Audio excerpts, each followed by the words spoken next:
Good evening, ladies and gentlemen. As it may rain in any minute, and I'm sure that most of you are almost sleeping by now.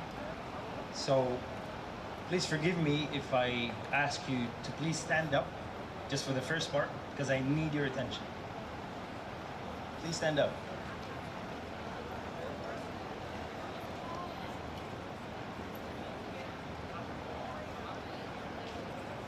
So good evening, ladies and gentlemen. My name is Mohamed Yousif Uthman. I would like to thank the organizing team for the great effort and hard work they did to make this event successful. Alhamdulillah, shukr that he gave me this experience that allowed me to be here today. I would like to thank my family and friends for being there through every step. I would like to start by asking a question. How many of you watched the movie Pursuit of Happiness? Please raise your hands up. Fair enough. Ask yourself, which part of the movie was so fascinating to you and why? I came to realize that in life, I'm sorry, you can sit down now. I came to realize that in life, all the great people through history who actually achieved something great, they all shared three things, regardless of the strategy and belief. First, intuition. They trusted their own gut. Two, it was choice. They had the ability of taking choices and going forward with things. Three, which is equally important, is effort. They all understood that to be where they want to be, they need effort. Let's go forward. I have three parts in my presentation. The first part, I'll share with you the last 9 years of my experience. I'll share with you the ups and downs and the triumphs. The second part, I'll share with you my humble experience in entrepreneurship. And third, we'll conclude. So let's go forward. All right, so my presentation is called Gut Feeling. So here's where I am today. I work for the Green Climate Fund. It's one of the most promising organizations, and it was created by the United Nations Framework Convention for Climate Change. I work with some of the very best out there in banking, finance, public and private sector. The question is, how did I end up there? It's either it's pure luck or something else. So let's figure it out. How it all started.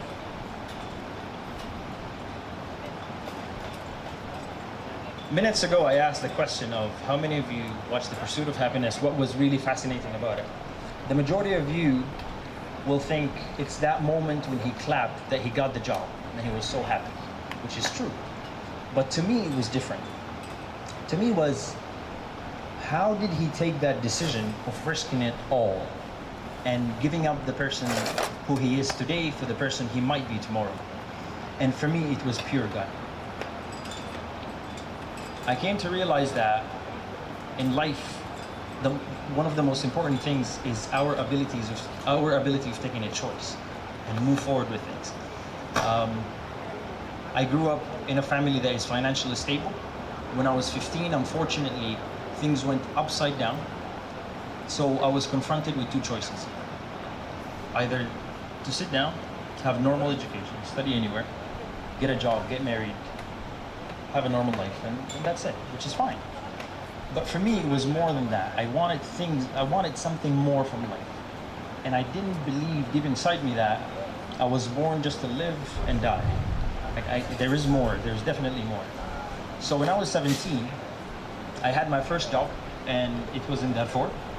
I didn't have that much of an experience or knowledge, but I trusted God and my gut that everything will end up okay. Furthermore, I do remember that sometimes I had to work 2 or 3 jobs. I did stay hungry. I did not have money for transport. And sometimes I did struggle, which is normal. Everyone goes through the same thing. The only difference is I came to realize that there is a thin line between dreamers and people who actually accomplish something in life. And that thin line is giving effort to achieve what you want to achieve. I ended up collecting my tuition fees and paid my own education. I had a scholarship, I had to study outside, and then life started changing. I ended up giving lectures at the Council of Europe in Strasbourg. I ended up giving lectures at the Arab League organization. I ended up working for many bright companies. But that does not mean that I did not fail. I did. But it was the process that I went through. And once again, when I think about it, I get to realize that it all goes back to the choice. Like when I was confronted with things, I had to move forward. So the second part is going to speak about my humble experience in entrepreneurship. It's very simple. And this slide, the title is $1 million idea. What's next? Thinking big. We all have great ideas. And I'm speaking about young people who are starting to do business or going into the professional life. We all have great ideas. We sit down, we think, we formalize the best strategies. We build our own expectations on people's expectations on us, and we consider it supreme, which is fine. But then what happens is, once we get to be stuck in a position, we give up. And unfortunately, this is what I see in people my age. There are so many factors that are included in between, but for me it was simple. Once they give up, once they're stuck, they give up. What happened? My own experience was we started a very creative business. We claimed to have the best people out there. We claimed to have the best business idea. We had the great mix. We claimed to know who's the customer, what our service was, and we tried our best. I used to wake up every single day. 7:30, I'm out, or 8 o'clock, I'm out and I'm meeting clients. What happened, which was very interesting, is we did not make money. We sold nothing.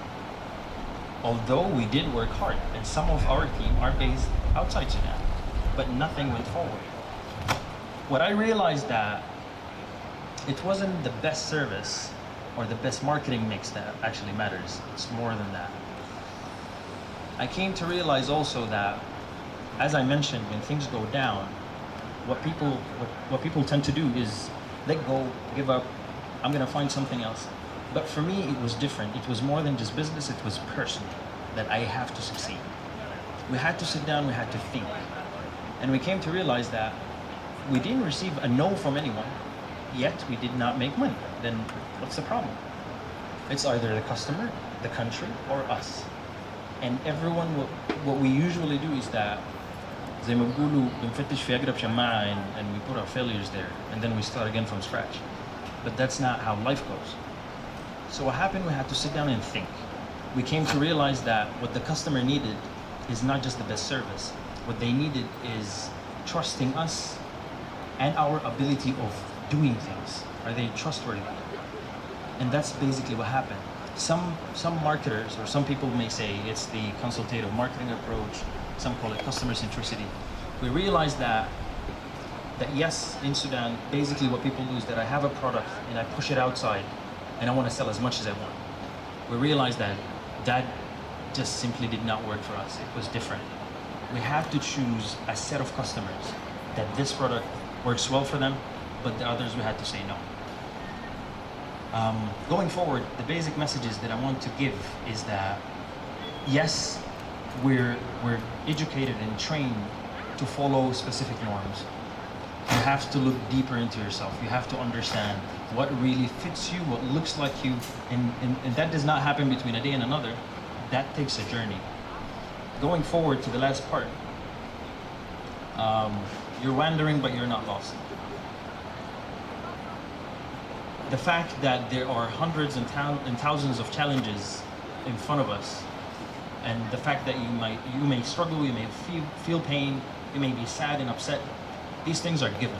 But what are you going to do about it?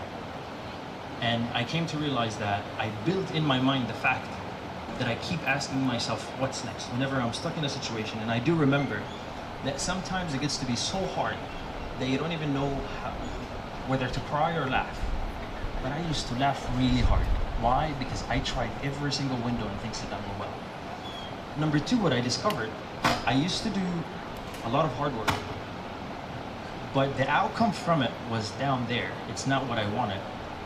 It's not even equivalent to the amount of work I did. But I came to realize also that it's not them, it's me. We have standards. Like, yes, you gave effort, you trust your gut, you trust your intuition, and you're able to take choices, and you believe in what you're doing. But what's more important than this is building up standards. This is what I'm going to do, and I'm not going to accept anything less but this. From there, you get to realize that you put yourself in another level, and you surround yourself with people who wouldn't accept anything less but that. Two things, and I would end up my presentation with. Sometimes we plan. We have a very solid plan. We know, like, we have the plan and we have the goal, and we start doing things. And sometimes you find yourself totally outside the track that you built for yourself. Some say, oh, I'm lost, I cannot do it, I'm giving up, I'm gonna give up, I'm gonna start again. But that's not the right thing.